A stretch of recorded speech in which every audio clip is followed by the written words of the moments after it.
अस्सलाम वालेकुम respected viewers, I am doctor Mohammad Ansari, consultant child specialist. और आज मैं एक नई वीडियो के साथ हाज़िर हुआ हूँ आपकी खिदमत में, जिसमें मैं बताऊँगा कि विटामिन ई हमारी डेली रूटीन में कितना ज़रूरी है। हमारी डेली लाइफ में विटामिन ई की क्या अहमियत है, विटामिन ई की डेफिशिएंसी की अलामत क्या होती हैं और विटामिन ई का फूड सोर्सेज क्या होते हैं।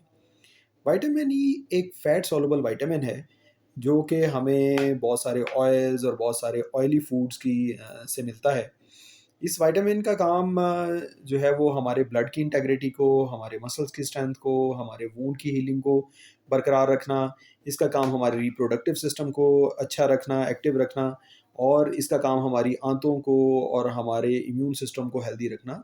इस विटामिन का जो है वो मेन रोल है। असाब में इसका बहुत ज़रूरी अमल है इस विटामिन का। अगर विटामिन ई की डेफिशिएंसी हो और लॉन्ग स्टैंडिंग विटामिन ई की डेफिशिएंसी रहे, तो उसमें असाब जो है वो इनसेंसिटिव हो जाते हैं, जैसे टिंगलिंग सेंसेशन या नमनेस हो जाती है। और बाज़ औक़ात मसल्स की वीकनेस, असाब की वीकनेस भी ज़ाहिर हो जाती है। तो वन बाय वन मैं अभी डिटेल में बताता हूँ कि विटामिन ई की डेफिशिएंसी की वजह से क्या-क्या अलामात ज़ाहिर हो सकती हैं।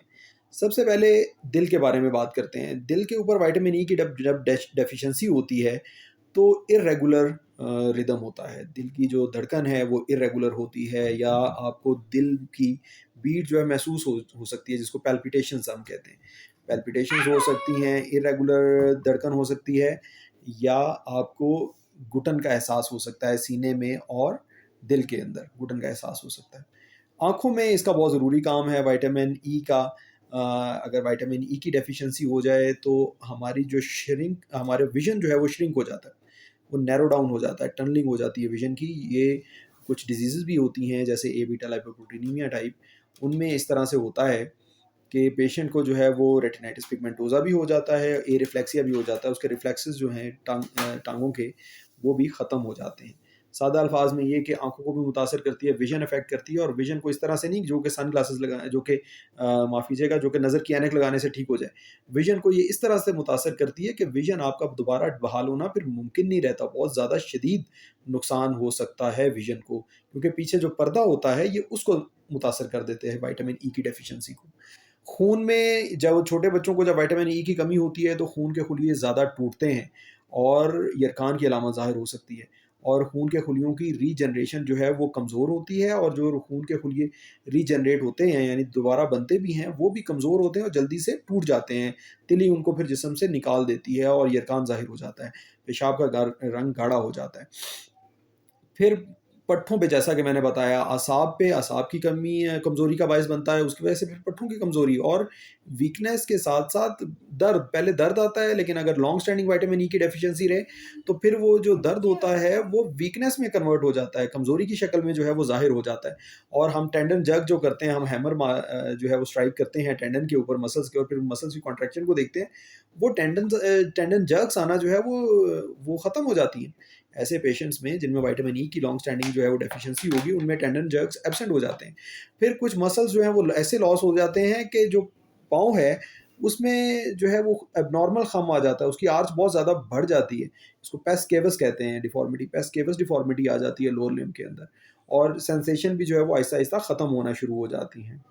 फिर कोऑर्डिनेशन और वॉकिंग में डिफ़िकल्टी आती है। हो सकता है किसी को चक्कर बहुत ज़्यादा आएँ, ऐसा भी हो सकता है कि आप जब चल रहे हों, तो आपकी वॉक जो है वो कोऑर्डिनेटेड ना हो, ऐसा भी विटामिन ई की डेफिशिएंसी में देखा गया है। बहुत जल्दी से थकावट का महसूस करना शुरू कर देते हैं इसके पेशेंट्स। फिर जीआई अपसेट आती हैं, यानी डायरिया भी हो सकता है, कॉन्स्टिपेशन भी हो सकती है। दोनों तरह की जो है वो, जब आंतें जो है वो अफ़ेक्ट होती हैं, तो जब एब्ज़ॉर्प्शन सही नहीं होती ग़िज़ा की आंतों से, तो डायरिया होता है, लेकिन जब आंतों की हरकत अच्छी नहीं होती, तो फिर कॉन्स्टिपेशन होती है। फिर ये जिगर और गुर्दों की अ, अच्छी सेहत के लिए भी विटामिन ई ज़रूरी है। इसके साथ-साथ मेमोरी के लिए विटामिन ई ज़रूरी है। जैसा कि मैंने बताया कि असाब के लिए विटामिन ई ज़रूरी है, तो ज़ाहिर है असाब के अंदर ही, हमारी सिनैप्सेस के अंदर ही हमारी जो मेमोरी है वो सारी स्टोर हो रही है। तो जब विटामिन ई की डेफिशिएंसी होती है, तो वो सिनैप्सेस में उस तरह से मेमोरी स्टोर करने की सलाहियत नहीं रहती। अ, जो इम्यूनिटी है इसमें वो डिक्रीज़ हो जाती है। विटामिन ई डेफिशिएंसी में बार-बार फिर इन्फेक्शंस का हो जाना, बार-बार गला ख़राब, खाँसी का या डायरियाज़ का हो जाना, जो है वो एक मामूल बन जाता है। जिल्द बहुत ज़्यादा कमज़ोर हो जाती है, क्रैक होना शुरू हो जाती है, ड्राइनेस भी आना शुरू हो सकती है और जिल्द जो है वो बहुत थिन हो जाती है। उसकी वजह से जिल्द के नीचे से ऐसे ज़ाहिर होता है जो नालियाँ हैं वो बहुत वाज़ेह हो जाती हैं। तो जिल्द के नीचे के जो हिस्से हैं, टिश्यूज़ हैं, वो बहुत ज़्यादा वाज़ेह होना शुरू हो जाते हैं। जिल्द की ओवरऑल थिननेस हो जाती है, थिन हो जाती है जिल्द। जो हेयर हैं वो भी आपके ड्राई नज़र आएँगे। आपके हेयर में जिस तरह नेचुरल मॉइस्चर अल्लाह ताला ने निज़ाम बनाया है कि एक सीबम एक चीज़ होती है जो कि हमारे हर फॉलिकल के साथ जो है वो सीबम ग्लैंड होता है वो सिक्रीट करता है और सेबेशियस ग्लैंड होता है वो सीबम सिक्रीट करता है और उससे हमारे जो बाल हैं वो सिल्की नज़र आते हैं।